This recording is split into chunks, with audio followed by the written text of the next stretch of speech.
Hello friends, welcome to రుచి వంటిల్లు. ఈ రోజు మనం టమాటా దోసకాయ పచ్చడి చాలా టేస్టీగా, చాలా సింపుల్ గా ఎలా తయారు చేసుకోవాలో చూద్దాము. ఈ పచ్చడిని వేడివేడి అన్నంలో నెయ్యి వేసుకుని తింటే చాలా బాగుంటుంది. చాలా ఈజీగా చేసేసుకోవచ్చు. సో లేట్ చేయకుండా వీడియోలోకి వెళ్ళిపోదాం.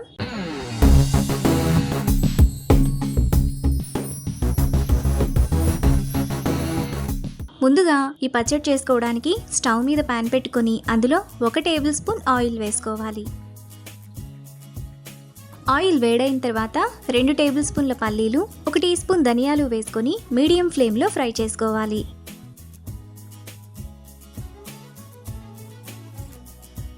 పల్లీలు ధనియాలు వేగిన తర్వాత వాటిని బౌల్లోకి తీసుకొని పక్కన పెట్టుకోవాలి. ఇప్పుడు అదే ఆయిల్లో 10 పచ్చిమిరపకాయలు, 1/2 కిలో దోసకాయను పైన చెక్కు తీసుకొని ఇలా చిన్న చిన్న ముక్కలుగా కట్ చేసుకొని వేసుకోవాలి.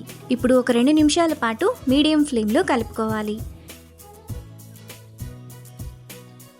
2 నిమిషాల తర్వాత దోసకాయ మనకు కొద్దిగా మగ్గుతుంది.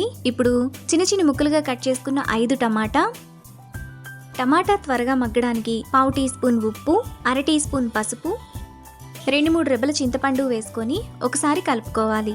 దోసకాయ టమాటాలో పులుపు ఉంటుంది కాబట్టి చింతపండు ఎక్కువగా వేసుకోవాల్సిన అవసరం ఉండదు. ఇలా కలుపుకున్న తర్వాత మూత పెట్టుకొని మధ్యలో కలుపుతూ టమాటా దోసకాయను మగ్గనివ్వాలి.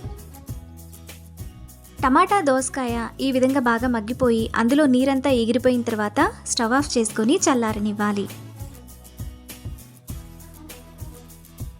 ఇప్పుడు మిక్సీ జార్లోకి ముందుగా మనం ఫ్రై చేసుకున్న పల్లీలు ధనియాలు వేసుకొని మెత్తగా మిక్సీ వేసుకోవాలి.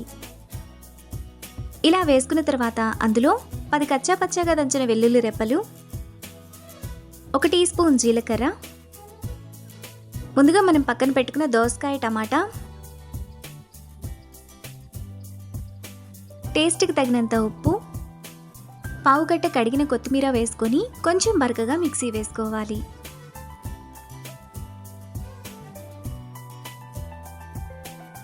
పచ్చడిని మరీ మెత్తటి పేస్ట్లా కాకుండా ఇక్కడ చూపిస్తున్నట్టు ఈ విధంగా వేసుకోవాలి. ఇప్పుడు ఈ పచ్చడిని బౌల్లోకి తీసుకొని పక్కన పెట్టుకోవాలి. తరువాత స్టవ్ మీద మరో పాన్ పెట్టుకొని అందులో 1 టేబుల్ స్పూన్ ఆయిల్ వేసుకోవాలి. ఆయిల్ వేడైన తర్వాత 1 టీ స్పూన్ తాలింపు గింజలు, 2 ఎండుమిరపకాయలు, 1 రెమ్మ కరివేపాకు వేసుకొని ఫ్రై చేసుకోవాలి.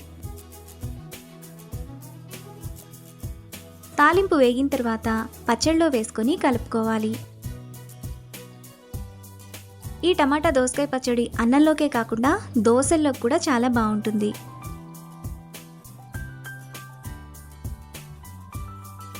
మనకు చాలా టేస్టీగా టమాటా దోసకాయ పచ్చడి రెడీ అయిపోయింది. ఇప్పుడు ఈ పచ్చడిని వేడివేడి అన్నంలో నెయ్యి వేసుకుని తింటే ఎంతో టేస్టీగా ఉండే దోసకాయ టమాటా పచ్చడి రెడీ.